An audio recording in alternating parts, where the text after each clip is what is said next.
샘플러스 투자 특강 수익을 말하다의 진행을 맡은 서채연입니다. 반갑습니다. 오늘 진짜 많은 분들 와주셨는데요.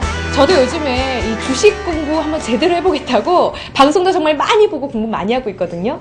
근데 이 작은 소액 투자임에도 불구하고 참 사람 마음이라는 게 그렇더라고요. 몇백 원 왔다 갔다 하는 것 때문에 정말 마음이 졸였다가 또 좋았다가 또 졸였다가 좋았다가 제 행동을 보면서 요즘 유행어로 정말 기가 막히고 코가 막히다, 그죠? 여러분들, 그죠?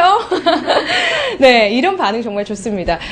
정말 그래서 이제 주식 공부를 하면서 정말 주식은 혼자 힘으로 안 되는 거구나, 그런 생각을 했거든요. 그래서 전문가의 도움이 정말 절실하게 필요한 것 같습니다. 오늘 강연은요, 최병근 전문가께서 하락장에서 잘 할 수 있는 매매법에 대해서 말씀 주실 건데요. 최병근 전문가, 제가 개인적으로 조금 압니다. 이분은요, 진짜 일하실 때 그 카리스마하고는 정말 너무너무 매력적인 그런 분이신데, 무려 10년 동안 여러 증권사를 다니면서 정말 이 분야에서는 잔뼈가 아주 굵으신 분이십니다. 그래서 아마 하락장도 아마 많이 경험해 보셨기 때문에 요즘 같은 시기에 여러분들에게 아주 좋은 조언 많이 해주실 거라고 생각이 들고요. 특히나 샘플러스 투자 특강, 이 프로그램 외에도 그 트윈스 클럽이라는 전문가 방송을 진행하고 계시거든요. 쌍둥이 아빠세요. 그래서 쌍둥이 아빠라서 이런 트윈스 클럽이라는 이름을 짓지 않았나 그런 생각이 드는데요. 제가 얼마 전에 사진을 봤거든요. 쌍둥이 딸들이 어찌나 귀엽고 예쁜지 정말 엄마 닮길 참 다행입니다. 아빠 닮았다면 글쎄요. 네. 네, 어쨌든 쌍둥이 아빠 딸부잣집의 그 가장이신 최병근 전문가를 한번 모셔볼까 하는데요. 큰 박수로 맞이해 주시기 바랍니다. 최병근 전문가입니다. 안녕하세요. 반갑습니다. 최근에 장이 참 어렵습니다. 그래서 하락장에서 수익을 내신다는 게 참 어렵다라는 걸 많이 느끼실 테고, 또 사실 그동안 장이 계속 올랐었습니다. 그래서 장을 거래하시다 보면 뭐 특별한 매매법이 필요 없었어요. 왜냐하면 주식을 갖고 들고 있으면 그대로 수익이 났기 때문에 사실 뭐 특별한 매매법이랄까 이런 게 필요 없었는데, 장이 본격적으로 이제 쏟아지기 시작했습니다. 그래서 외국인들이 본격적으로 매물 폭탄을 던지고 이런 상황이 되다 보니까 막 급락 나오는 종목들이 수시로 생기고 있습니다. 그리고 오늘 같은 경우에도 또 새로운 급락 종목이 생기고 이러다 보니까 투자자들이 어떤 주식을 사야 수익을 낼 수 있고 또 어떤 식으로 팔고 교체를 해야 될지 이거에 대해서 굉장히 많이 고민하실 수밖에 없고, 또 그 부분도 저도 같이 고민을 하고 있습니다. 그래서 그 부분에 대해서 오늘 확실하게 설명을 좀 드리고 또 시원하게 좀 풀어드리겠습니다. 사실 뭐 한 중수 이상 내공되시면 대부분 다 아시는데, 초보 투자자들께서는 사실 이런 부분에 대해서 잘 몰라가지고 간단한 내용인데도 불구하고 이것만 아시면은 투자를 굉장히 쉽게 성공적으로 풀어나가실 수 있는데, 이걸 모르시기 때문에 결국은 크게 당하고 이럽니다. 그래서 오늘 강의 들으시면은 여러분들이 초보에서 중수로 바로 한 단계 업그레이드 되는 그런 기회가 되실 것 같습니다. 하여튼 잘 한번 들어보시고 재밌게 한번 봐주시기 바랍니다. 우리가 이제 주식시장에서 사실 이 매수 타이밍을 잡을 때 제일 우리가 주식을 하면서 제일 원하는 게 이 주식이 언제까지 빠질 것인가. 그러면은 그 가격만 정확하게 알면은 내가 그 가격을 기다리고 있다가 사버리면 바로 수익이 나는 거거든요. 그래서 사실 그거에 대해서 수많은 주식 투자자들이 많이 질문을 던져왔습니다. 그런데 사실 그런 답은 의외로 간단한 데 있습니다. 추세선을 이었을 때 그 추세선의 저점, 그리고 또 전고점, 전저점을 기준점으로 잡으시면 금방 차트에서 그 답이 나옵니다. 사실은 우리 추세선 얘기는 많이 하는데, 일반 개인 투자자들 중에서 특히 초보 일반인들은 이 추세선 자체도 끌 줄을 몰라. 사실 이 추세선이 주식을 하면서 제일 중요한 요소인데, 이것도 모른다라면 진짜 문제가 많은 거거든요. 그래서 제가 오늘 그 부분에 대해서 확실하게 좀 설명을 드리고 그러고 넘어가겠습니다. 자, 추세선이라는 것은 주가의 방향성을 의미합니다. 그렇기 때문에 추세선을 그었을 때 이것이 주가가 상승을 하고 있는 흐름인가, 지금 비록 주가는 하락을 하고 있지만은 전체적으로는 상승을 하고 있는 흐름인가, 아니면은 지금 주가는 상승을 하고 있지만은 오히려 주가는 내려가고 있는 흐름인가, 앞으로 주식을 팔아야 되는 건가, 이런 것들을 판단하는데 굉장히 유용합니다. 그래서 화면을 보시면은 지금 저점을 이렇게 연결을 시킵니다. 자, 요 저점이죠. 요 저점을 이렇게 연결시키면은 이 빨간색 선은 어쨌든 우상향을 보이고 있습니다. 이렇게 상방향을 그리고 있죠. 그러면 이 장은 지금 현재로서는 상승장이에요. 그렇죠? 그런데 상승장의 추세선을 주가가 이렇게 이탈을 했어요. 요번에 크게 급락을 하면서. 그러면은 요 위에 있을 때까지만 해도 주가는 상승 추세였는데 요 밑으로 주가가 내려가 버리면서 여기서 단기 추세가 하향으로 전환을 해버린 거예요. 그러면 지금 장이 상승 추세를 타다가 하향 추세로 전환을 슬슬 하기 시작하는 거예요. 그러면 이제 그때부터 위험성이 생기겠죠. 그러면은 지금 제가 여기서 저점을 끄은 것은 약 한 1, 2, 3, 4, 5, 6개월 정도니까 6개월 정도의 추세를 끄었습니다. 근데 6개월 정도의 추세는 분명히 상승 추세가 무너졌습니다. 그런데 또 더 멀리 보시면은요, 자, 지금 이렇게 길게 한 2년 정도의 또 추세를 끄어보면은 또 여기에는 요렇게 저점 이렇게 연결이 되겠죠. 그러면은 여기 저점 이렇게 연결을 하게 되면은 이것은 장기 추세는 또 아직 살아있어요. 그렇기 때문에 사실은 주가가 여기를 완전히 깨기 전까지, 자, 즉, 지수 기준으로 하면은 약 한 1890포인트가 됐죠. 현재 1950포인트 정도 되니까 거기서 1890포인트를 깨고 내려가면 그때는 추세가 붕괴되는 거예요. 그런데 이런 거래를 할 때 우리가 이제 이것을 잘 활용만 한다면은 수익을 상당히 크게 낼 수 있습니다. 무슨 얘기냐면요. 자, 주식으로 가보시면 확실하게 답이 나옵니다. 자, 처음에 이제 요즘 최근에 주가가 많이 급락했던 게 삼성중공업 같은 이런 조선주인데요. 이런 조선주들이 사실은 주가가 많이 급락을 했습니다. 그래서 지금 뭐 주식을 여기서 예를 들어서 뭐 한 1억 원어치를 샀다. 그러면 지금 요까지 떨어지기 때문에 굉장히 손실을 많이 받겠죠. 그래서 투자자들이 굉장히 힘든 시기를 겪고 있는 상태입니다. 그런데 사실 주식시장의 논리라는 게 참 웃기는 게 남은 이렇게 진짜 어려움을 겪고 있는데 그 주식이 급락을 해주면서 확 내려와 버리니까 남의 고통은 헷갈립니다. 남의 불행은 나의 행복이 돼버리는 거예요. 급락을 해줬기 때문에 싸게 살 수 있는 거예요. 그래서 싸게 사서 저점 매수를 잘 해가지고 타이밍을 잡아버리면은 굉장히 큰 수익을 낼 수 있거든요. 그래서 지금 보시면은 삼성중공업 같은 경우에는 추세선을 한번 그어보십시오. 이제 배웠으니까 쉽게 그을 수 있습니다. 이렇게 가면서 상방향의 추세를 그대로 가지고 있었어요. 그래서 주가가 여기에서 저점을 받고 저번에 올라갔던 지점이 여기에 주가에 영향을 미치게 되는 겁니다. 그래서 자세히 보시면은, 자, 추세선을 다시 그어볼게요. 자세히 보시면은 주가가, 자, 확대를 조금 하겠습니다. 확대를 하시면은 주가가 이렇게 급락을 하다가 계속적으로 급락을 하다가 36,000, 이 45,000에서부터 급락하다가 36,450원까지 내려오니까 여기까지 계속 하락하던 주가가 여기서 옆으로 약간씩 기기 시작합니다. 더 이상은 급락을 안 하죠. 그래서 36,000원 전후로 왔다 갔다를 하는 거예요. 물론 여기에서 수학 공식처럼 딱 정확하게 저점을 찍고 올라오지는 않겠죠. 사람이 그래야 하는 거니까. 그렇기 때문에 조금 변동성이 있다고 하더라도 우리가 추세선의 저점을 지지를 받고 올라올 수 있는 걸 예상할 수 있는 거예요. 그렇기 때문에 대략적으로 이만큼 떨어지면은 여기서는 36,000원대 전후에서 주식을 살 수 있는 겁니다. 1억을 사든 2억을 사든 살 수 있는 거예요. 사고 난 다음에 반등을 기다릴 수 있는 거죠. 사실은 주가가 막 급락을 하고 있기 때문에 언제 반등할지는 모르지만은 이런 추세선을 그어보면 답이 나올 수 있는 거죠. 그러면 주가는 또 보시는 것처럼 그 다음날 2월 14일 날 1%의 상승 출발을 해서 그 다음에 다시 3%까지 올라오면서 반등 시도를 살짝 합니다. 그리고 종가에는 보합으로 끝났어요. 그리고 그 다음 날도 옆으로 기어가면서 다시 한번 또 반등 포인트를 잡습니다. 그래서 2월 15일 날은 4%가 반등이 나온 거예요. 그래서 장중에 고점이 37,100원까지 오른 거죠. 그럼 36,000원에 사신 분은 반등 포인트를 잡으면서 수익을 낼 수 있었겠죠. 근데 이런 반등이 어떻게 해서 나왔냐면 이 추세선 하단 부분에 지지를 받고 올라온 거예요. 그러니까 여기서 예상을 하고 내가 저점 매수를 할 수 있다는 거예요. 근데 문제는 뭐냐면은 여기에서 반등을 할 거라고 예상을 하고 매수를 했는데 여기가 반등에 어느 정도 반등 시도를 하다가 더 올라가야 되는데 여기서 반등을 강하게 하지 못하고 깨져버리면은 그게 문제인 거죠.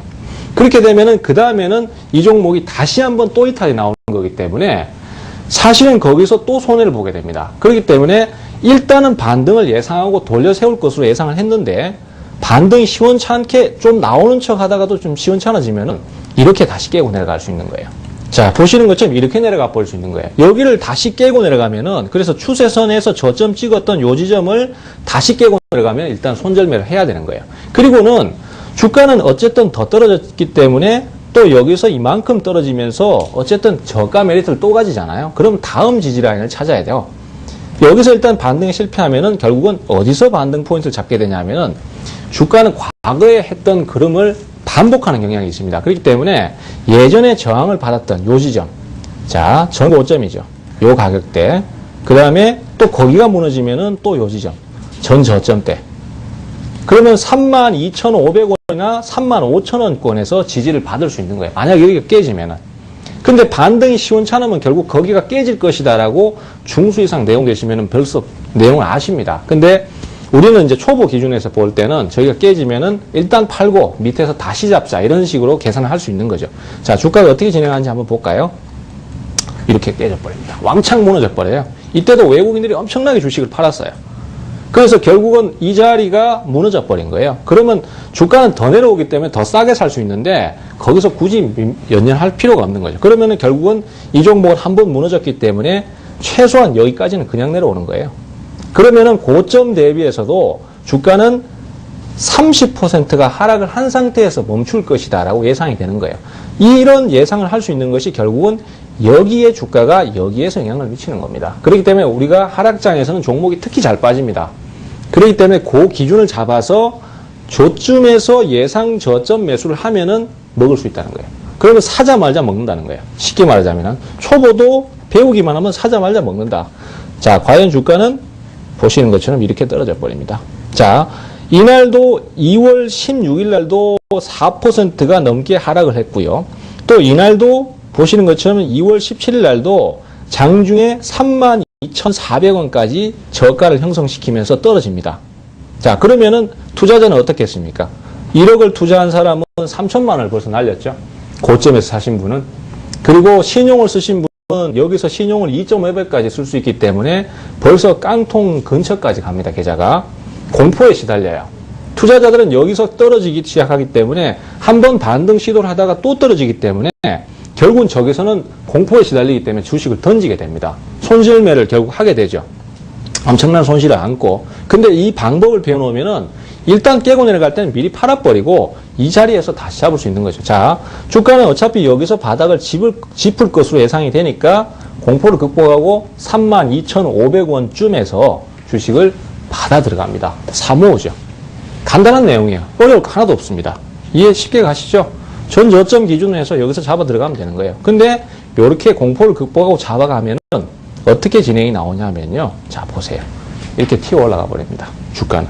그러면은 32,500원의 주식을 샀다면은 32,500원의 주식을 막 받아서 1억을 샀다라면은 거기에서 바로 6%까지 반등 포인트를 잡고 올라와 버리는 거예요. 그리고 또 하루 더 올라 버립니다. 자, 12%가 그냥 올라 버리죠. 그러면 여기서 만약에 통 큰 투자자라면 1억을 베팅을 해버릴 것이고 좀 통 작으면 한 2, 3천만 원 베팅을 했다 치면은 여기서만 그냥 한 1억에 1,000만 원이니까 한 10%, 뭐 그 정도 차 떼고 포 떼고 하면은 그 정도로 얻을 수 있는 거게 되겠죠. 이런 식으로 포인트를 잡아갈 수 있습니다. 그리고 이 종목만 그런 것이 아니라 모든 하락 나오는 종목들이 다 대부분 그런 식의 진행을 보입니다. 자, 이제 하나하나 종목을 리허설 없이 그대로 보여드리는 거예요. 다 관련성이 있고 어디서 반등을 받고 하는 것이 다 관련성이 있습니다. 그래서 그런 것들을 하나하나 다 보여드리도록 하겠습니다. 자, 최근에 주가가 많이 진행을 하는 하이닉스 같은 경우에도 지금 주가가 여기서 막 빠지고 있어요. 그동안 잘 버텨주다가 여기서 빠지고 있는 자리인데 이 자리도 예전에는 주가가 완전히 그냥 뭐랄까 옛날에는 뭐 오르락내리락 반복을 막 하고 난리를 쳤었습니다. 근데 이런 자리도 바닥을 잡고 가격이 다시 올라가기 시작하는 가격대를 잘 찾아보시면 다 연관성이 있습니다. 자, 이 자리도 보시면요. 주가가 여기서부터 이렇게 내려오죠. 여기서부터 이렇게 내려오죠. 그러면은 사실은 아무렇지 않게 그냥 보신다면은 그냥 여기서 이평선 지지받고 그대로 올라가는 걸로 생각을 많이 하시는데 우리 투자자들께서 많이 착각하고 계신 게 대부분 이겁니다. 이평선, 이동평균선은 지지선이다. 아니면 저항선이다. 이렇게 많이 착각들 하세요. 그래서 여기서도 화면을 보시면은 지금 121선의 지지를 받고 이렇게 올라온 걸로 많이 생각들 하세요. 근데 이평선은 분명히 말씀드리지만은 지지나 저항선이 아닙니다. 이동평균선은 말 그대로 평균 값을 내놓은 선이에요. 그렇기 때문에 추세의 방향을 보는 선이에요.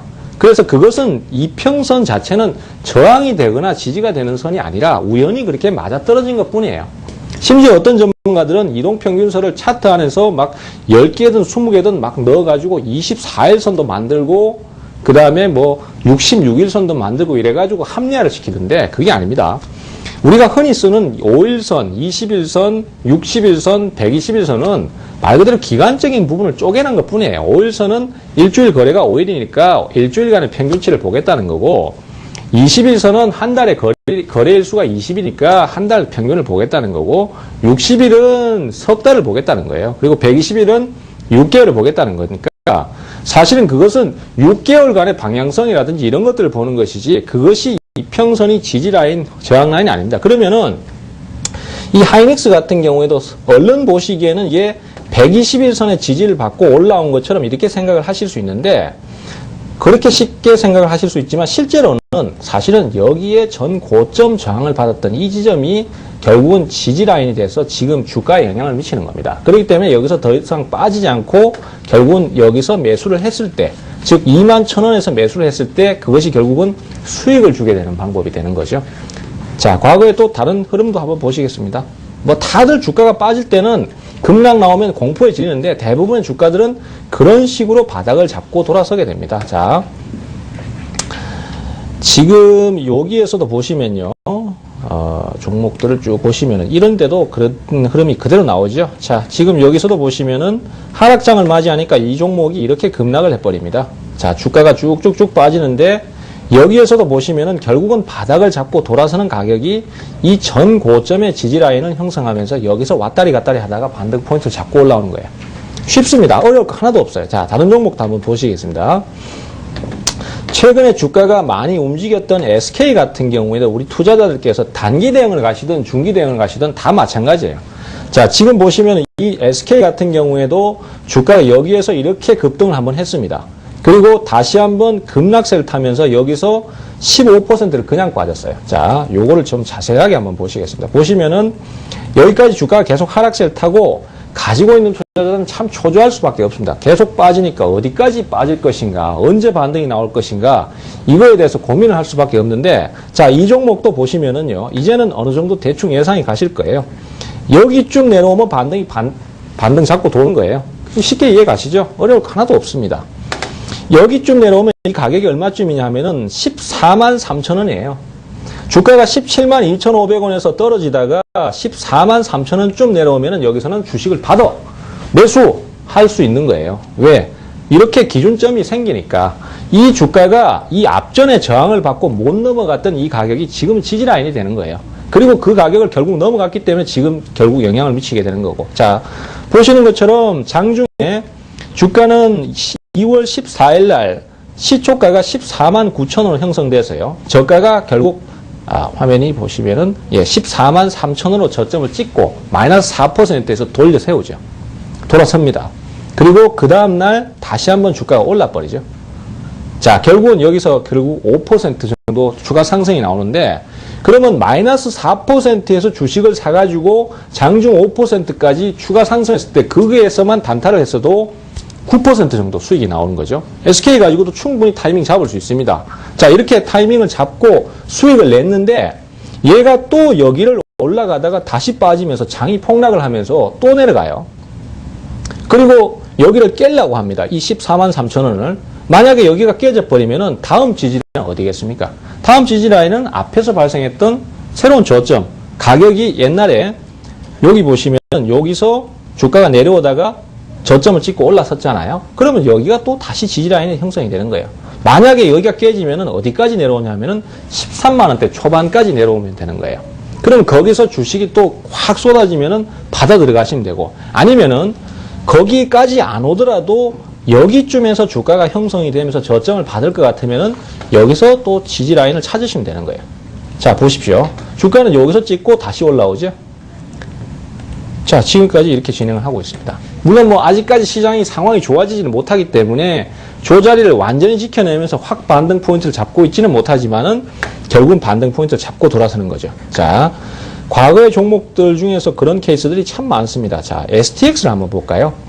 주식을 오래 하신 분이라면 STX를 모르시는 분들이 없습니다. 왜냐하면은요, 우리가 흔히 STX 그러면은 조선업계의 강자, 그 다음에 그 물의 포식은 아니지만은 사실은 막 공격적인 경영으로 계열사를 끌어들인 그 회장의 경영 방식 이런 것들을 많이 기억을 하고 있습니다. 근데 주식을 하시는 분들이라면 제일 먼저 많이 기억을 하시는 게 뭐냐면은 2007년도의 폭등, 그 다음에 그 이후의 폭락, 수많은 개인들의 눈물, 이거를 기억하시는 분들이 많아요.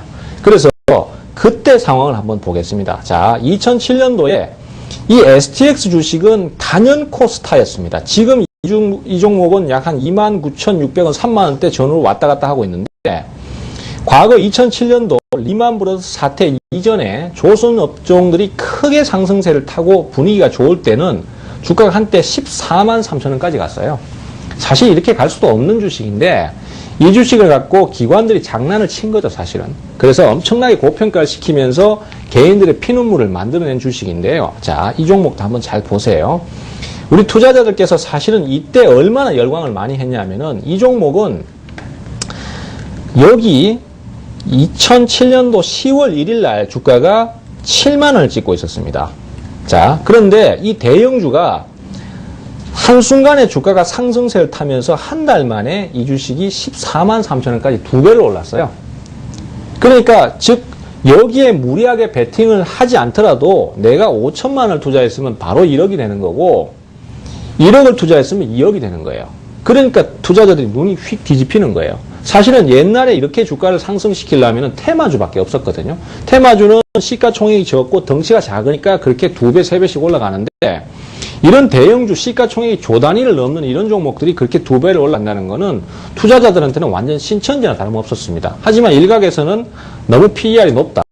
일반적으로 우리가 종목들의 PER들을 적정 수치라고 얘기할 때 10에서 20 정도 수준을 많이 봅니다. 근데 STX는 160까지 올라갔었어요, 그때. 그리고 완전히 미친 거죠. 어쨌든 간에. 그렇게 해서 2배로 올라갔고, 그러다 보니까 사면 먹는다. 사자. 무조건 사라.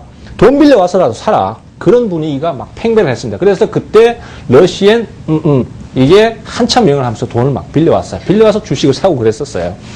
그런데 이 주식이 결국은 원래 주식이라는 건 오를 때가 있으면 내릴 때도 있습니다. 급락을 하는 거예요. 자, 여기서 개인들의 피눈물이 어떻게 나오는지 한번 보세요. 자, 주가는 계속 올라가니까 눈 뜨고 나면 올라요. 눈 뜨고 오르면 오르고 대형주가 상한가를 막 쳐버리고 난리를 치는 거예요. 자, 여기서 이렇게 올랐는데 여기서 또 상한가를 쳐요. 상한가를 치고 사실 주식 많이 보신 분들 아시겠지만은 대형주가 상한가 치는 거 정말 힘들거든요.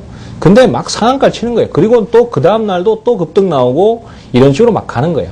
그러면서 주가가 계속 올라가니까 완전히 여기서는 사라. 무조건 받아라.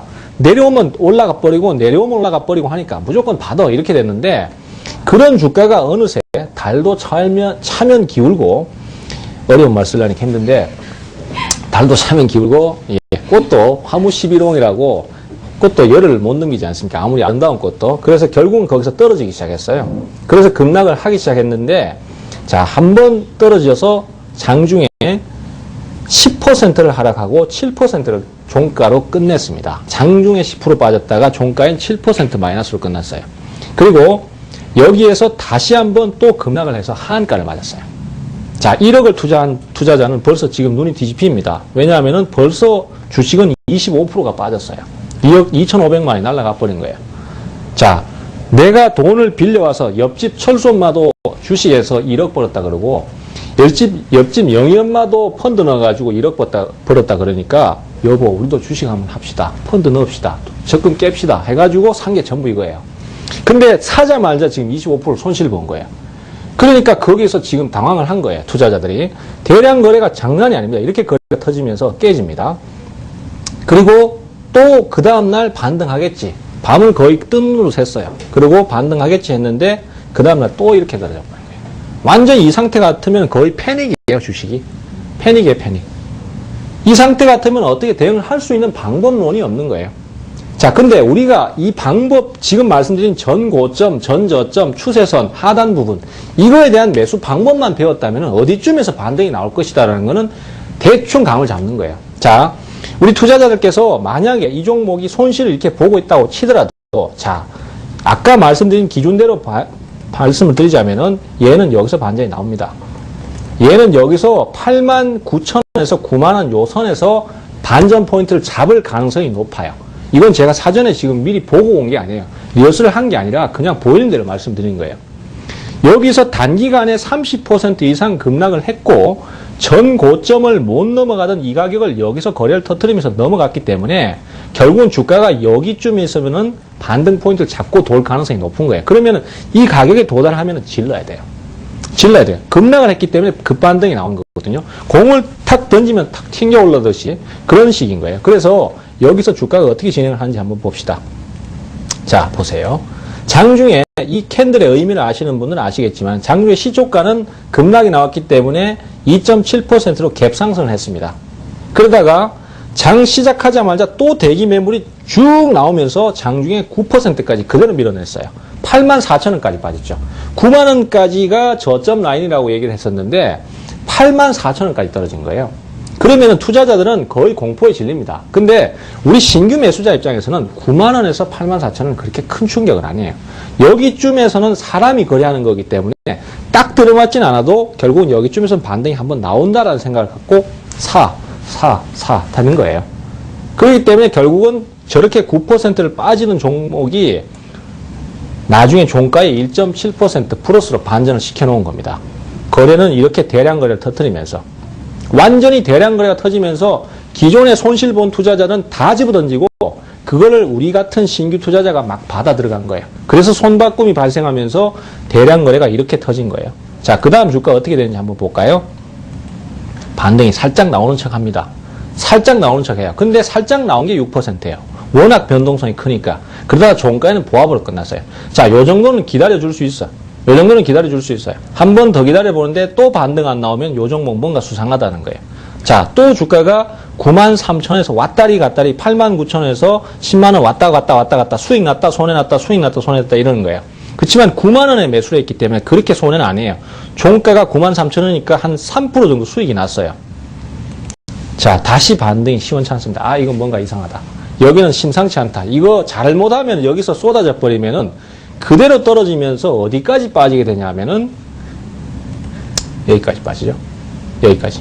여기면은 여기 산 투자자는 반토막 나는 거예요. 자, 주가가 계속적으로 급락을 하다가 안 떨어지고 옆으로 기어가면서 변동성이 굉장히 커집니다. 오르락내락 하면서 다시 올라갈 것 같아요.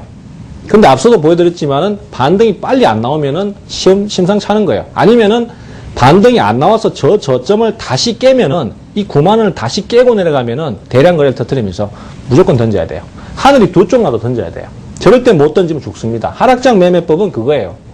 상승장은 그냥 들고 가면 돼요. 기법 필요 없습니다. 그냥 사서 좋은 실적 갖고 있는 주식 사서 들고 가면 되는데 하락장은 그게 안 되는 거예요. 근데 개인들은 여기서 어떤 결정을 내렸냐 하면은 주식을 1억 원어치를 샀으면은 그게 벌써 3천만 원을 손실 본 상태입니다.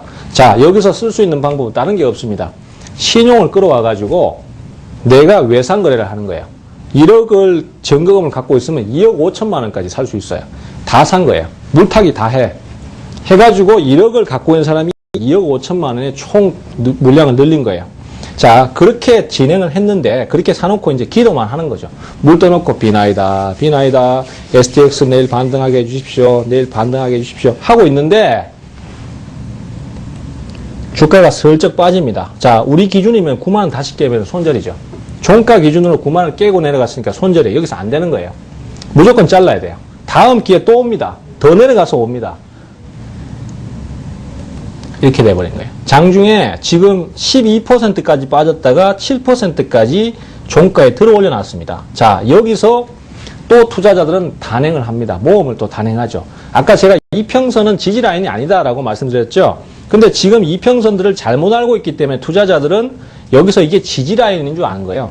그러니까 주가가 개파락을 해서 이렇게 12%까지 떨어졌다가 밑꼬리를 달고 7% 마이너스로 딱 땡겨 올리니까 여기서 마지막 승부수를 띄웁니다. 러시앤에서 돈을 빌려요. 돈을 빌려와가지고 한 5천을 이렇게 땡겨요. 땡기거나 아니면 신용 남은 거 다 털어넣는 거예요. 올해 나는 이제 끝.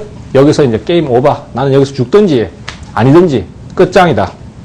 근데 주식 절대 이렇게 하시면 안 됩니다. 주식은 여유자금 가지고 여유있게 하는 거지 주식을 이렇게 해버리면은 이거는 이미 주식이 아니에요. 이럴 것 같으면은 이렇게 하지 마시고 강원랜드 가면 이거 많습니다. 이거 이거 많고 경마장 갖고 달려 이거 많잖아요. 그죠? 그런 걸 하셔야 돼요. 자, 여기서 이렇게 됐는데 여기서는 이미 투자자들은 이성을 잃었습니다. 제정신이 아니에요. 여러분들이 한번 생각해 보세요. 이 정도 같으면 제정신이 잃은 거예요. 자, 여기서 하한가 근처까지 가죠. 11%. 자, 그리고 잠깐 종가 자리를 잡는 척 하다가 여기서 한 번 더 자빠지는 거예요. 자, 보시면은요. 제가 아까 요 지점이 지지라인이라고 말씀드렸죠.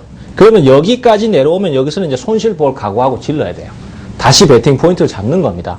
그리고 만약에 여기가 깨지면은 여기 정도가 저점이 되죠. 여기. 요 정도는 우리가 버텨줍니다. 까짓 거 요 정도는 조금씩 나눠서 사면 돼요. 근데 여기서 문제는 뭐냐 하면은, 이런 자리, 그 다음에 이런 자리, 또 이런 자리에서 물타기를 계속 해가지고 내 원금은 1억인데 이미 2억 5천만 원치를 산 사람은 자, 손실이 다양하게 나오겠지만은 고점 대비해서 주식은 여기까지 빠지는 동안 48%, 50%가 빠졌습니다. 자, 내가 1억이 원금인데 2억 5천만 원치를 샀어요. 근데 원금이 1억인데 2억 5천만 원치를 샀고 50%가 손실 보니까 사실은 내가 손실 본 거는 순수하게 1억을 샀으면 5천만 원 손실 보는 상황인데 신용을 썼거나 돈을 빌려왔기 때문에 내 원금은 깡통 날 가능성이 높은 거예요. 즉 계좌가 갖고 있는 돈보다 손실이 더 커져버리는 상황이 생기는 거예요. 그게 어디서 나왔냐면은 이날 11월 20일 날 하한가까지 장중에 밀립니다. 자, 계속 내리고 해서 이미 공포에 질려가지고 아무 생각 안 듭니다. 근데 그 주식 창에, 호가창에 파란불 들어오잖아요. 하한가면은 파란불로 전체가 채워지잖아요. 파란불 딱 들어오는 순간 머릿속이 하얘지면서 아무 생각 안 들어요. 이거 못 팔면은 내일 반대매매 당하면서 채권 추심 들어온다는 생각이 딱 드는 거예요. 왜냐하면 증거금이 부족하기 때문에 채권 추심 들어오는 거예요. 재산 압류가 들어오는 거예요. 그렇기 때문에 여기서 팔어. 던져. 내가 지금 돈 한 푼도 못 건지더라도 여기서 내가 저 주식을 다 포기하는 한에서도 나는 채권 추심만 안 당하겠다라는 생각 때문에 여기서 주식을 던지는 거예요. 하한가에. 이게 투매입니다. 이게 투매예요. 공포를 이용한 투매예요. 근데 분명히 보시면은 주가는 여기서 하한가를 찍는 듯 하고 주가가 내려가 있다가 후장 되니까 매수가 어디선가 확 들어오면서 주식을 들어 올립니다. 자, 여기서 많이 거래 터졌던 이 부분도 있죠. 여기도 지금 이미 손실이 30% 정도 나 있으니까 여기도 패닉이에요. 여기도 패닉이고 밑에서 중간에 산 사람 다 패닉이에요.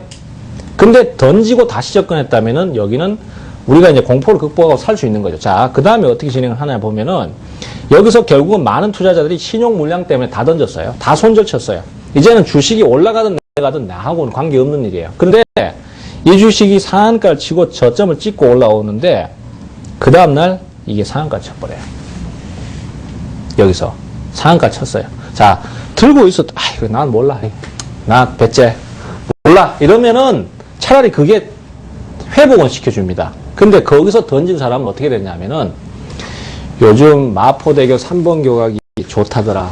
거기 뛰어내리면은 거기는 물살이 세가지고 시체도 못 찾고 아주 명당이다더라. 이런 얘기 하고 있는 거예요.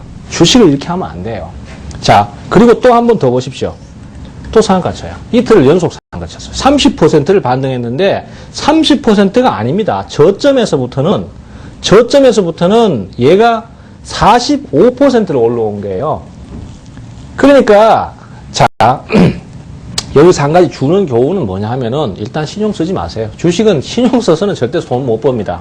그리고 하락장이 나오면은 이미 장이 이렇게 박살 나서 주가가 하락이 나오면은 그때는 깨지면 무조건 던져야 됩니다. 깨지면 던지고 다음 지지라인을 찾아야 돼요. 그렇지 않으면 결국 죽습니다. 곧 많이 떨어졌으니까 이제는 버텨도 되겠지 이러면은 죽어요. 그렇기 때문에 그런 부분들을 분명히 조심을 하고 대응을 가시면 됩니다. 그러면은 그런 투자자들이 제가 말씀드린 이 전저점 기준가 잡는 방법 이것만 조금이라도 알았어도 절대로 저런 상황에 터지진 않겠죠. 자, 어떻습니까? 죽이죠. 끝내주죠. 죽이지 않습니까? 이런 겁니다. 주식을 하려면 이렇게 가야 돼요. 그렇기 때문에 이러한 방향성을 잡고 가시면은 결국 수익은 난다. 하락장이 와도 겁날 게 없다. 여기서 수익 나면 유유히 털고 나가는 거예요. 남들은 여기서 자살한다고 그러는데 나는 여기서 30%, 50%를 먹었다. 이런 얘기가 나올 수밖에 없는 거죠. 자. 질문 있으시면 질문 한번 주십시오. 네. 아까 보니까 뭐 심리에 네. 영향 많이 받는다고 하고 이런 하락장에서 아무래도 종목별로 선별적인 대응을 해야 될 것 같은데 네. 제가 처음 산 주식인데 작년에 네. 10,000원에 던졌던 네. SM이 지금 2만 원이 넘었는데 아, 그래요. 예. 네. 최근에도 좀 모습을 보이고 있더라고요. 좀 그때만 생각하면 좀 속이 쓰리긴 한데 여기서 뭔가 좀 치밀어 오르죠. 네. 이럴 때는 저는 뭐, 네. 아무래도 좀 그런 소식 심리에 영향을 받는데 건설주는 보면은 네. 아무래도 뭐 수주했다 이런 소식에 많이 영향을 받는데 네. 아무래도 SM이다 보니까 뭐 그런 건 음반 판매량 이런 거 영향 많이 끼치나요? SM 앞으로 또 더 갈 수 있는지 그런 심리에 어떤 데 영향을 많이 받는지 굉장히 궁금합니다. 예. 일단은 한마디로 딱 말씀드리자면 소녀시대 짱입니다. 다른 거 없어요. 소녀시대는 무조건 짱입니다. 그 중에서 유나가 최고고, 그건 뭐 개인적으로 의견 다 다르시겠지만. 하여튼 뭐 개인적으로 그렇고요. 소녀시대가 지금 일본에 가서 대박을 터뜨리고 있습니다. 그리고 SM은 작년 1분기, 2분기까지는 실적이 되게 좋았어요. 우리가 이제 주가의 상승 요인을 잡을 때 제일 많이 평가를 주는 게 당장에 엄청난 돈을 벌어들이는 것보다도 지금은 좀 적게 벌지만 앞으로 갔을 때 계속 더 벌어들일 만한 그런 성장성을 많이 점수를 주거든요. 그래서 이 SM 같은 경우도 수익도 많이 벌고 있었지만은 일본 시장이 굉장히 크게 열려 있다라는 것 때문에 점수가 많이 주어져서 10,000원대도 많이 오르셨던 가격이지만은 거기서 또 더 올랐어요. 또 2배를 더 올랐어요. 그건 결국 성장성 때문이었거든요. 근데 최근에 이제 3분기, 그러니까 작년이죠. 작년 3분기의 실적이 좀 많이 축소됐어요. 그게 이제 SM이 계속적으로 공격적인 사업을 하고 하니까 비용이 많이 들 거지 않습니까? 그러다 보니까 그 비용 때문에 실적이 좀 줄어든 게 있거든요. 근데 3분기를 지나가면서 SM에서 그 소녀시대하고 동방신기가 가서 계속적으로 수익을 막 늘려가고 있었습니다. 그러다 보니까 아직은 실적 발표가 안 나온 시기지만은 이 SM 같은 경우에 앞으로 실적이 분명히 좋을 걸로 전망이 되는 거죠. 그러면은 지금보다도 더 좋은 성적을 내놓을 걸로 기대가 되기 때문에 이런 주식들은 지금 당장의 기업 가치보다도 성장성에 굉장히 큰 점수를 주는 것입니다. 그래서 이런 종목들이 상승세를 제일 많이 타요. 거기다가 수급까지 동반이 된다면 더더욱 더할 나위 없겠죠. 그래서 SM 같은 경우는 성장성도 많이 커지고 있지만은 기관이나 외국인들이 또 그거에 대한 전망치를 굉장히 좋게 보면서 주식을 많이 사고 있습니다. 사실 이런 주식들이 몇 가지가 있는데 코스닥 시장으로 가면은 아까 제가 지금 식사하실 때 잠깐 보니까 전부 뭐 핸드폰, 그 아이폰하고 뭐 이 스마트폰 꺼내셔서 하시던데 지금 시장의 단연코 큰 화두는 그겁니다. 외국인들이 지금 제일 많이 포커스를 맞추고 성장성이 높다라고 생각하는 사업들이 스마트폰이나 태블릿 PC 쪽이거든요. 그래서 이쪽에 관련된 부품주들이 지금 엄청난 성장을 하고 있어요. 사실 그 삼성전자를 최근에 연말부터 굉장히 주가가 상승이 많이 나왔습니다. 지금 삼성전자 차트 한번 잠깐 보시면서 말씀드리겠는데요. 사실 제가 이 차트는 제 핸드폰 배경 화면이기도 합니다. 저는 주식에 미쳐서 삽니다. 그래서 이런 거는 우리 투자자들도 한 번쯤은 생각을 해보셔야 돼요. 뭐 열심히 하는 거 정도가 아니라 미쳐야 살아남습니다. 그래서 주식에 미쳐가지고 주식을 성공하지 못했다는 사람은 제가 못 들어봤어요.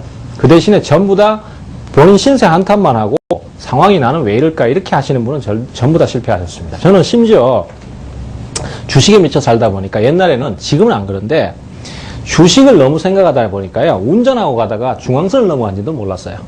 그래가지고 중앙선 넘어서 달리다가 정면총들에서 죽을 뻔했었습니다. 그 정도로 미쳐 살았거든요. 그래서 사실은 그 정도로 열심히 하면은 반드시 길이 보이는데 이 삼성전자 같은 경우에도 원래 75만 원대 주가가 계속 못 넘어가다가 최근 이제 11월 달부터 이것이 이 무거운 종목이 박스권을 넘어가면서 상승을 했어요. 근데 이게 가장 크게 상승했던 가장 큰 요인은 애플이 아이폰을 생산해서 엄청나게 돈을 많이 벌었거든요. 그리고 이제 그거를 뒤늦게 따라간 게 갤럭시 이런 제품들을 삼성에서 내놓으면서 이제 따라가고 있었는데 사실 초기 평가는 별로였었습니다. 아이폰 따라가려면 아직 멀었다 이런 얘기를 많이 했었는데 그렇지만은 그 뒤에도 굴하지 않고 계속적으로 새로운 제품을 내놓고 갤럭시 탭을 또 내놨거든요. 근데 이 갤럭시 탭은 상당히 평가가 좋은 거예요. 그러면서 애플사가 아이폰 때문에 대박을 터뜨리고 말 그대로 잭팟을 터뜨렸기 때문에 삼성전자도 충분히 그렇게 될 수 있다라는 기대감을 외국인하고 기관한테 심어준 거죠. 즉, 전 세계 시장을 통틀어서 이 스마트폰이라든지 갤럭시 탭 같은 이런 태블릿 PC는 앞으로 새롭게 떠오르는 성장 산업입니다. 그렇기 때문에 외국인들이 지금 거기에 관련된 주식을 굉장히 많은 수요를 사들이고 있어요.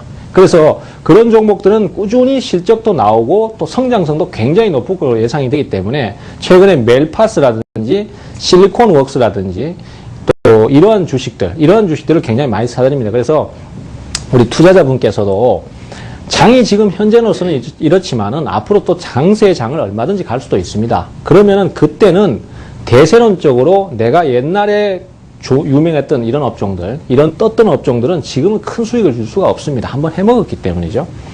그렇기 때문에 그 대신에 새롭게 떠오르는 새 영역을 가시면은 크게 수익을 올리실 수 있고, SM도 추세가 유효한 한 접근을 해서 타이밍을 노래 가실 수 있다는 것을 분명히 말씀 또 드리겠습니다. 그래서 SM 같은 경우에도 지금 마침 또 배웠으니까 사실 거기까지 얘기할 필요는 없겠지만은 배웠으니까 우리가 이제 포인트 잡는 방법도 한번 배워보시면은 이것도 참 신기합니다. 그죠? 주가가 진행하는 모습을 보면은. 자, 최근에 주가가 연속 급락을 했던 자리가 보시면은 여기입니다. 여기에서 주가가 한 25%, 저점까지는 한 27% 정도 빠지고, 주가가 19,300원에서 14,000원까지 그냥 다이렉트로 떨어졌어요. 그런데 분명히 주가는 여기까지 떨어지다가 여기에서 갑자기 아무런 뭔가 지지 라인, 이평선도 근처에 없고, 또 전저점도 여기에 형성되고, 이런 상황인데 여기서 지지를 받고 돌아서거든요. 이상하다. 왜 얘가 주가가 여기서 돌아설까라고 해서 요걸 좀 더 축소를 해보니까, 이야, 이게 웬걸 여기서 연결이 되는 거예요. 여기 라인이 여기서 가격을 영향을 미친 거예요. 자, 다시 한번 꺼보겠습니다. 여기가 전 고점 저항을 받았던 이 자리가 결국은 여기서 지지를 받게 해주는 힘이 된 거죠. 그렇기 때문에 거기서 지지를 받고 14,000원에서부터 지금까지 올라온 거죠. 그리고 그것은 또 연장을 해보면은요, 좀 더 이렇게 확장을 해보면은 기준 양봉이죠. 자, 기준 양봉에 대해서 조금 헷갈려 하시는 것 같은데, 주가가 한참 이렇게 잘 진행을 합니다. 한번 오르고 더 이상 못 올라가고 여기서 다시 떨어집니다. 그리고 또 이 가격을 넘어가려다가 15,000원 이 가격을 또 못 넘어갑니다. 또 밀리죠. 그렇게 해서 벌써 한 달, 두 달을 보냈어요. 그리고 깨지는가 싶었는데 다시 여기 도전합니다. 완전 3번, 3세판이죠. 그렇게 해서 결국은 여기서 거래량을 뻥 터뜨리면서 여기를 넘어갑니다. 그러니까 결국은 이 종목의 주가가 요날 8월 18일 날 변화를 가지게 된 거고, 결국은 이 15,000원이 앞으로의 주가에도 많은 영향을 미치게 될 가격이 된다라는 것을 우리가 알 수 있는 거죠. 그럼 그게 저항이 될 수도 있고 지지가 될 수도 있는데, 나중에 그걸 가보니까 여기서 지지를 받더라 이 얘기죠. 15,000원이 깨지니까 결국은 여기서 받아서 다시 돌리더라는 거죠. 자, 또 이런 것도 있습니다. 여기서 이 추세가 이렇게 살아있어요. 상승 추세를 살리고 있고, 여기에서 이 추세를 깨고 내려가 버렸습니다. 자, 여기서 주식 초보자들은 이게 추세가 붕괴되는 것이다 라고 생각해서 이 주식은 이제 더 이상 안 돼 라고 생각을 많이 하기 쉬운데, 오히려 여기에서 이렇게 살려버리는 극적인 반전 흐름을 만들었기 때문에 얘는 그 지옥에서 돌아온 탕화가 된 거죠.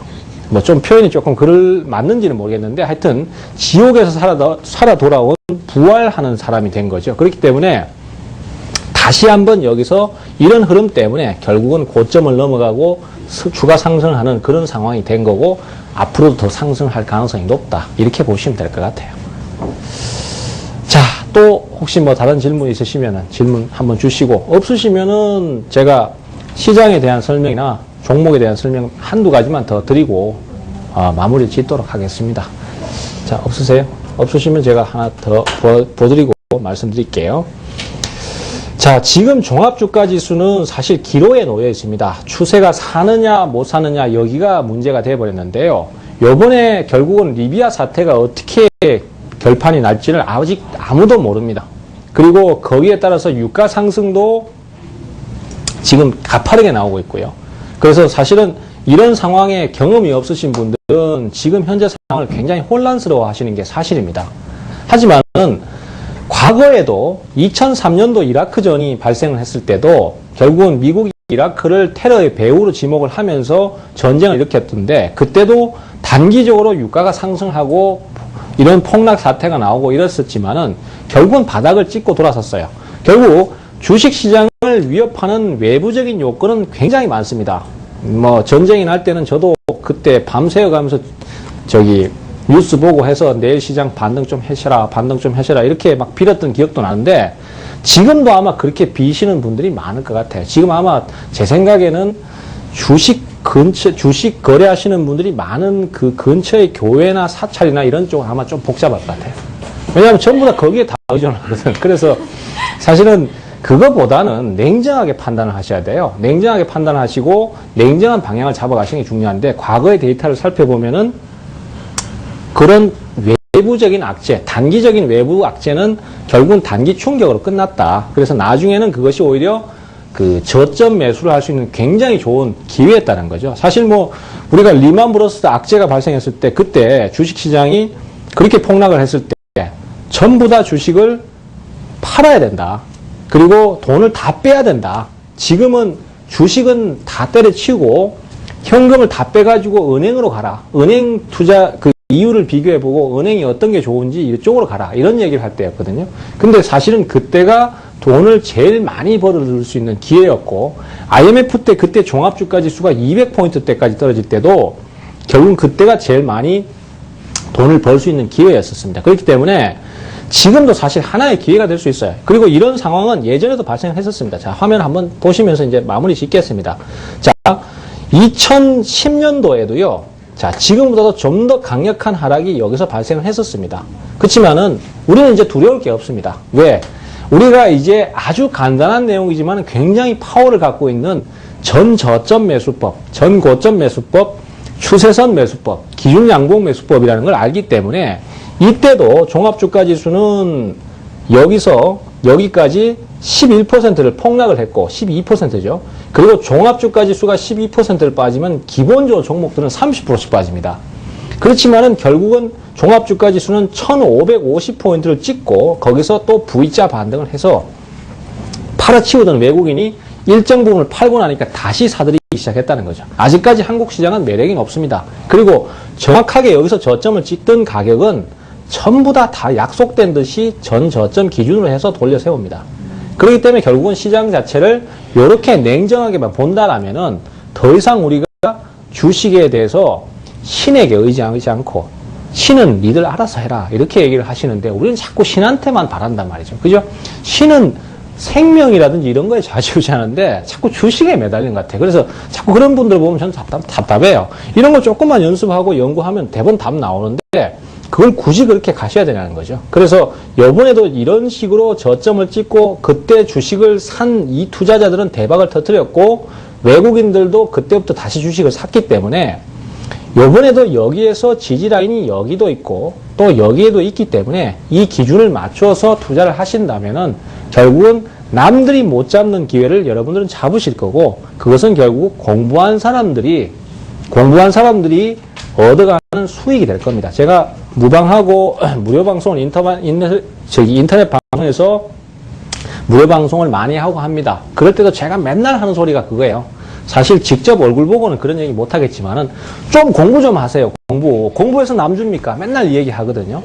근데 사실은 거기에서는 안 보이니까 인터넷으로 보니까 60 대신 어르신도 네 70 대신 어르신도 네 맞습니다. 선생님 말씀 맞습니다. 이러시거든요.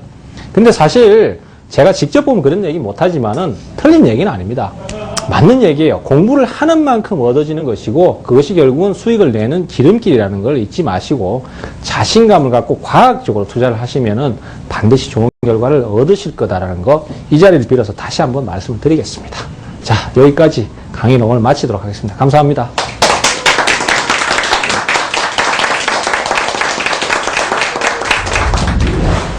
네, 오늘 강연 정말 잘 들었습니다. 근데 저는요, 오늘 강연을 들으면서 새로운 사실을 알았어요, 전문가님.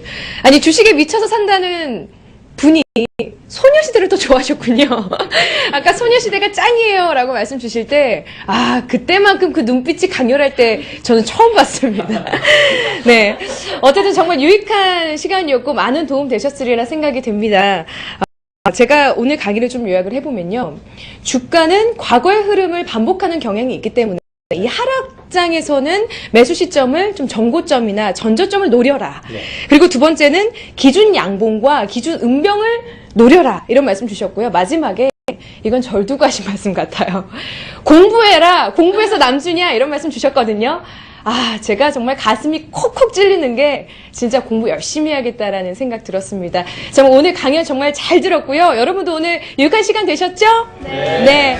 앞으로도 이 릴레이 특강은요, 2탄, 3탄 꾸준하게 이어서 가니까요. 집중해 주시고요. 바로 이곳, 어디라고요? 홍대의 주식카페 리둔에서 함께 합니다. 여러분들 큰 관심 가져주시기 바랍니다.